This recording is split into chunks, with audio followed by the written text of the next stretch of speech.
Today on Ron Siegel Radio, we're diving into what really takes to build a easy for me to say, championship level business team without bloated payroll. Our guest is Brandon Hancock, West Coast sales lead at Salvo Global, former ESPN analyst, USC football captain, we got to put that in there, and business development pro. He's helping American businesses unlock the secret to massive staffing savings and performance gains by tapping into elite, nearshore talent. If you're looking to scale without stress, this is the episode for you. Welcome, Brandon Hancock. How are you this morning? My friend, I'm doing fantastic. It's a real honor to be able to come here and join you, my fellow patriot. I love the content of the show thus far, and looking forward to riding lock, stock, and barrel with you for a few minutes here. And again, I'm very fascinated by your motto, which really caught my attention. Make a lot of money, help a lot of people, have a lot of fun. That's what we're all about. That's what I'm all about, and I'm excited to share some information with everybody in your audience today. So tell me a little bit about your background. Football, how did you go from football to staffing? I don't get that one. Yeah, kind of a long journey there, my friend. I took a couple lefts and rights and all around town, but I was fortunate enough to get recruited by USC back in the early 2000s. I actually went to commit to Stanford first, but then I realized 9 out of 10 women in California are beautiful, and the 10th one goes to Stanford. So had to pull that right back into Southern California. I kind of hit the wave with Pete Carroll, was very fortunate with that. And much like yourself, after some series of injuries playing ball, got into radio, broadcasting, TV, media, the whole nine. So worked with ESPN, ABC, Fox Sports. Had a blast doing that in my early 20s, traveled the United States, got to coach and mentor a lot of players. And then at some point, the rat race gets a little old when you're living in a suitcase over half the year, and then you're on the grind. So ended up kind of dovetailing. My father happens to be an attorney of 35 plus years. I have an uncle that's an estate planner and then also a CPA. And so when you kind of think about the triangulation of how these people all kind of ebb and flow off of each other, someone tapped on my shoulder. One of my business professors said, Brandon, you know what? A lot of your teammates are going to be retiring soon, and a lot of them are going to lose all their money. You ever thought about getting your Series 7 and getting into finance? So heeded his advice, had a great run with a private REIT out of Dallas. Also was with a broker-dealer, Wells Fargo Advisors for several years. And then the whole thing with COVID happened. Got a place out in the desert for a little bit, sold some houses, believe it or not. So that's another one you can add on that. When there was a white-hot market, everybody wanted to leave LA, San Diego, San Francisco, because it was just a dumpster fire there, and people could buy houses out here. So I ended up getting a little tap on the shoulder from a buddy of mine who was a two-sport athlete, guy's in his 60s, played for the Atlanta Braves. He's a pickleball monster these days, and we're at the Newport Beach Country Club. And he said, hey, Brandon, I got a guy from Canada. He just got the chief revenue operations position at this new company, Salvo Global. It sounds really cool.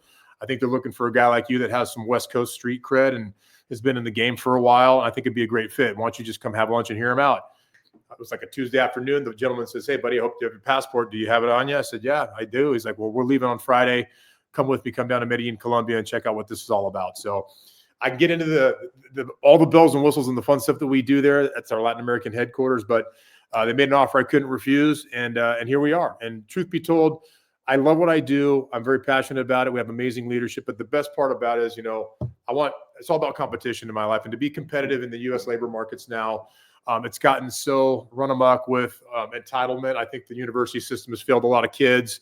And there's just a different culture, hunger, humility all over the world. And so I help U.S. entities maximize their operational efficiency and profitability.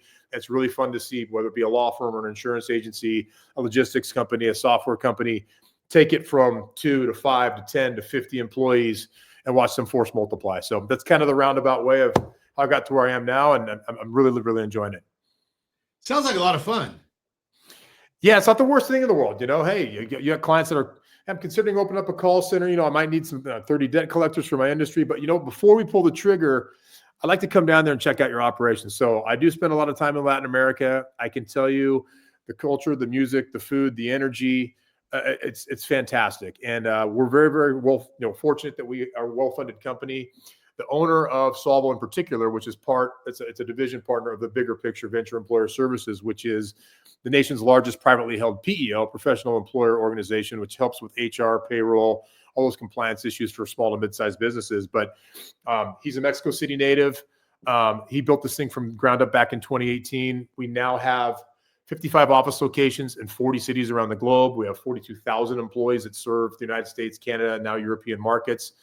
And it's second to none. We take great care of our people. And again, when people want to come down and stress test us to meet the workers that kind of drive the engine and the horsepower of our big machine, our C-suite people, it's almost 100% close rate when they see how much time we've invested and how buttoned up we are, as opposed to all the other vendors out there that people have had some unscrupulous dealings with per se. So yeah, it's a blast. Most of what you're doing, is it South American folks that you're serving, or are you doing any Asia? I mean, 'cause I've had people work for me that are, or actually they work for Josh, that are in the Philippines. And I think it's mostly in the Philippines. Great question. So our geographical footprint, it's truly global. When you hear the term outsource, a lot of times there can be negative connotations with that, right? Your mind constantly goes to, okay, immediately it's going to be India or Philippines, Cebu City, Jakarta. There's going to be the 12 to 15 hour flip time zone. It's a non-English neutral language. People don't necessarily like the accents. They don't do the greatest job vetting. They're not the best universities on the planet. So the IQ may not be as up to par as elsewhere. So listen, there are certain things that are phenomenal in those roles. A lot of the back office roles where they're not client facing, whether it be bookkeeping skills, software engineering. I mean, there's a lot of things you can do over there. And on the global market, that's always going to be the cheapest price. But the visionaries that kind of started our company, they saw a model there that they could expand upon and make a 2.0 version of that. And when I say that, first and foremost, everybody in Latin America that we vet and will present as a viable candidate, they have to have a 4-year college education. So they must hold a bachelor's. They must have 1 year of relevant work experience, whether they are a receptionist or an executive assistant, they're in billing, they are, a web developer, what have you. So it truncates the learning curve. And in truth be told, there are geographical hotspots that have better proficiencies and aptitudes for different skill sets. So, for example, if you want software engineers, Medellin's like the Silicon Valley of South America. Attorneys, Argentina is a great spot. So there's a lot of ebbs and flows and nuances that make the job interesting, and you can help direct traffic to people depending on what their needs are. Interesting. When we come back, I want to talk to you about saving money on talent. Do we want to save money or do we want to get great talent? Can you do both? We're going to talk about that when we come back. Continuing our conversation this morning, Brandon Hancock is with us. Solvo Global is the name of his company. So, Brandon, you described Solvo as a way for U.S. companies to save 60% on talent. Wow. What's the biggest misconception business owners have about offshoring or nearshoring?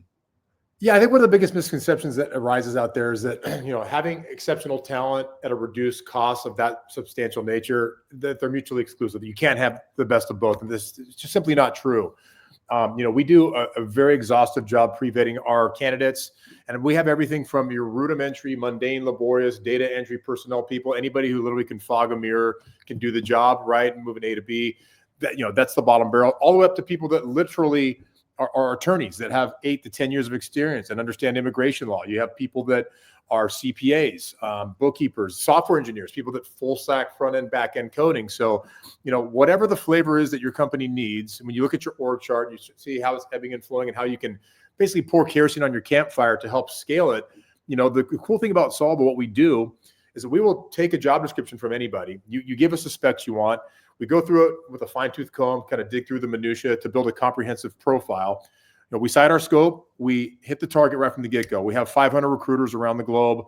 And unless we demonstrate our capability and find you an asset that checks all your boxes that you have a chance to interview, stress test, and feel comfortable with, you can walk away no harm, no foul. Okay, at the end of the day, it's on us. The onus is on us to deliver the right talent that you want.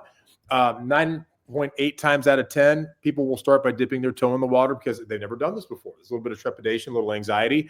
They want to check the temperature to make sure it's okay before they do a cannonball off the deep end and really go all in. And I can tell you that a lot of people may start with, hey, I'm a busy professional. I just need an assistant to give me 45 hours a week to manage my flight schedule, to reconcile my spreadsheets, to do my PowerPoint presentations, just to free up my time so that I can focus on generating revenue, attracting more clients, running my business, and offloading all, the kind of mundane things I mentioned before to people that can handle that. After that happens, they see how quick the process is. Our typical turnaround times, once you give us a job description and we have that discovery call per se, usually within 7 to 10 business days, we'll send you 3 to 6 candidates. We don't just give you a resume. A lot of people just, attracting talent is one thing, retaining it's different. I'll get into that momentarily. But, we have a dedicated team that knows what works and what doesn't by industry vertical. So we have people that understand legal prospects, right? What type of job functionality skill sets do they need to have? What kind of background should they have? What kind of education level? All that fun stuff. And they'll give you our third-party assessment notes to filter those out for you. We're not going to send you 25 people all at once to just make you drown.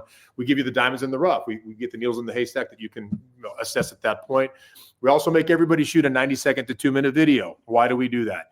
Whether you're in Southern California, where we are, right? Arizona, Texas, Florida, you're almost doing yourself a disservice. If you do not have somebody on your team that understands Spanish, se habla español, can help do intake on that front, you're alienating about 40% of the demographic. So, but there are instances maybe in the Midwest where the accent is very, very tricky. So you can look good on paper, right? Hey, the specs look great. I like the stat sheet, but we don't want you to waste time interviewing anybody until you have a chance to get a little sizzle reel. Hey, my name is Sophia. I live in Buenos Aires, Argentina. I've been a paralegal for 4 years. Here's why I want to come work for you, Mr. and Mrs. Smith.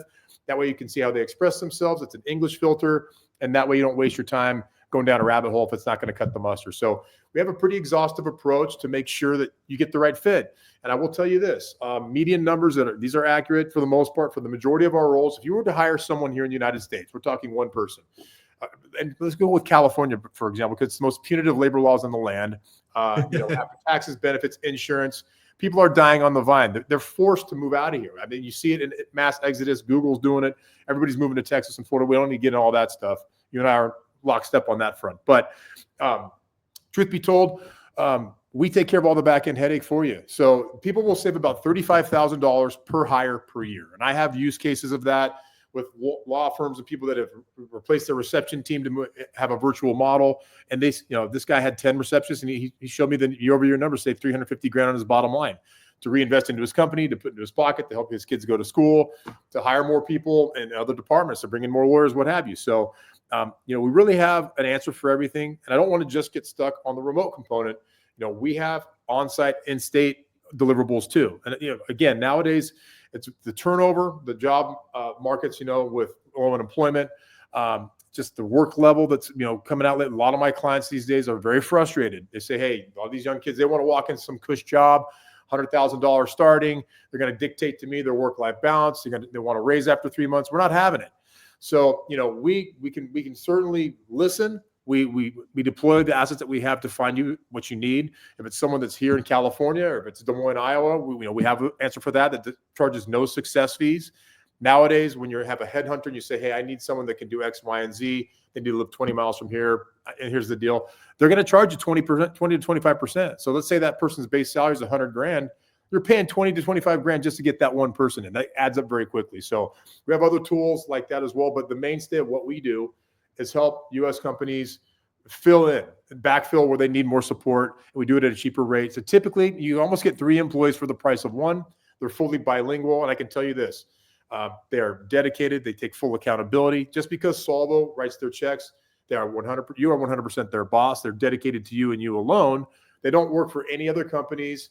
And so they're not going on my payroll and my workman's comp and my... None of that. So there's no taxable event. We are the employer of record. Great question, Ron. So that being said, we basically bill as a business consulting service. You don't have to do any taxes. We handle their benefits, their insurance, everything. It's one flat all-in monthly fee. And the way it happens, let's say use simple math. If someone's $2,000 a month, you pay $1,000 on the 15th, $1,000 on the last day of the month. And basically, there's no cancellation fee within 30 days. So I don't like to use the term of labor subscription, but it can work out that way. You're not going to be beholden to having a minimum of 5 people or 10 people for 6 months or a year. If things go sideways, there's a budgetary constraint. You have to move the domino pieces around. There's no cancellation. So we're here to be nimble, customizable. I hope your listeners can understand that it's very, very hard to find people now, and it's expensive to do so. Just to be on the job boards, it's $2-3 grand a month for LinkedIn, Recruiter, Monster.com, ZipRecruiter. Those things add up. We do all the heavy lifting for you, deliver them to you on a silver platter. We don't start the billing process until their butt's in the seat day one on the job in one of our facilities, and you say go. Interesting. When we come back, I want to talk to you about how you've built a career across sports media and now global staffing. How did all that come about? And what lessons did you learn in athletics that are now helping you build business teams? We're going to talk about that and more. Continuing our conversation, we are speaking this morning with Brandon Hancock, Solvo Global. So Brandon, you built a career across sports media, now global staffing. What lessons from athletics translate best into building high-performing business teams? That's a great question, Ron. And make it pretty simple for you, man. Look at the playoffs in the NFL or any particular sport, right? When you look at the makeup of a roster, typically the people that are playing into December and February, their X's are bigger, faster, and stronger than your O's. So sometimes it's not even about the game plan. If we have better people on the field, then we tend to win. And I've learned, I was very fortunate enough to have a mentor like Pete Carroll, who's a very magnetic individual, and he constructed through recruiting, one of the best rosters of all time. We actually had a 33-game win streak. It was one of the best dynasties in college football history, I would imagine. I was one of 20 people to probably play with 3 Heisman Trophy winners from my freshman year to my last year in college, which is pretty rare. And you can see the value of not just getting the great pieces there, but also fostering the best productivity out of those, right? That's with tutelage, it's with coaching, it's with supervision. And so I learned, from Pete, just always compete.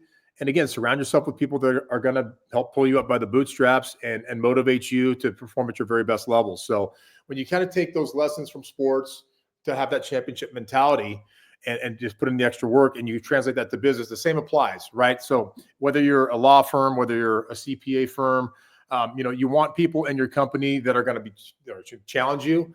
They're going to have real-time collaboration. There's going to be friendly competition to foster, as I mentioned before, the best output. And that's one of the cool things about it. When you have good leadership and you have people around you that are dedicated to achieve a common goal, it usually is a huge recipe for success. And I've seen that in my athletic career clearly. And again, a lot of the same tenets, the fundamentals, the mindsets that translate over to business. And again, whether you're in sales or you're in management, to be able to wake up every day and attack the work and have an enthusiasm about you, to have a motto of trying to do things better than they've ever been done before, which is something Pete used to always coin. It's ingrained. And if you always are competing, you're always working to iron sharpen iron and be the best version of yourself. Interesting. That's great guidance. So let me ask you this one. This will probably fit into the majority of our listeners and those people that are watching on replays as well. Small business owners, solo entrepreneurs, what's the first role they should consider outsourcing to make the biggest impact the quickest? That's a great question. And again, we service business of all shapes and sizes, enterprise, airlines, car dealers, all that kind of stuff, down to my favorite thing to do is deal with the little guy, right? To build the infrastructure. Now, depending on most of the requests that I get, again, when you are a business owner, an entrepreneur, and you are building something from scratch, you tend to be wearing a bunch of hats, right? You're answering the phones, you're doing the marketing, you're helping, manage all the numbers. It's a lot. And so I'd say the lowest hanging fruit that we get are executive assistants, not just your typical VAs. These are executive assistants that understand how to work with COOs, CFOs, busy travelers, things of that nature that have an elevated level of experience. And we actually have a university that we cultivated because it's such a high demand position that trains people how to master all the tools that they're going to need to help, allow the people that are running the company to focus on what really, really matters, and they can take care of anything. And again, we hand you people that are dynamic, they're versatile, they're trainable. I can kind of harken it to like we give you a lump of clay and you can sculpt it however you want. You can train them to do this task or that task, but that is usually the thing that helps people take, from hitting a plateau or having an obstacle that they can't overcome to being able to, save the money on that front and then focus on their growth plan and operational initiatives beyond that. So to answer your question, that's probably numero uno. And then from that point on, obviously the back office administrative stuff is really where we cut our teeth initially. It's where people need the support, the bookkeeping aspects, people managing the phones, people handling, the social media campaigns, things like that, marketing. We really can slice up any way you like it. But just remember this, anything that can be done without driving a forklift or picking up a box, we can do it. We've done it since 2018. We service over 50 different industry verticals. We have over 1,200 clients that all over the world. So if it's something that we haven't heard about before, we custom source from scratch. So we listen to you. And if it exists out there in the world, our tentacles will go out there and find them and we'll present them to you. And again, because of currency arbitrage, economic factors, inflation rates, taxation, nation by nation, there's just so much symbiosis where 2 + 2 = 5. We give our people 10 to 15% what they would make in their local community, not just attract the talent, but retain them. And conversely, you're going to be saving, like I said before, 55 to 60% on the same equivalent salary for the same type of person right here in California or Denver or you name it, anywhere across the board. It's amazing because now the world is so small, so global. If I hit send on my email, it doesn't know whether I'm sending it to Josh in Vegas or to Sarah in Colombia. Correct. Yeah, we truly live. What about the security part of it, Brandon? That's a great question. I mean, it's funny, Medellin, Colombia, which is where our Latin American headquarters are. We are a U.S. entity. We're incorporated in Delaware, and our headquarters are in Houston. But it has its connotations for certain exports and certain riffraff from the past, right? People do get a little alarmed about that. But I remind folks, back in '93, Pablo Escobar got taken out, so that whole cartel riffraff, it's long been gone.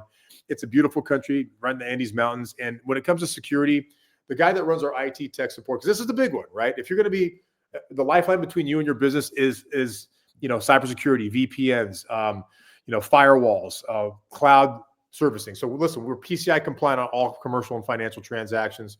We have HIPAA compliance for all sort of surgery centers, home healthcare people. For any proprietary personal health information, we're buttoned up to the teeth on that.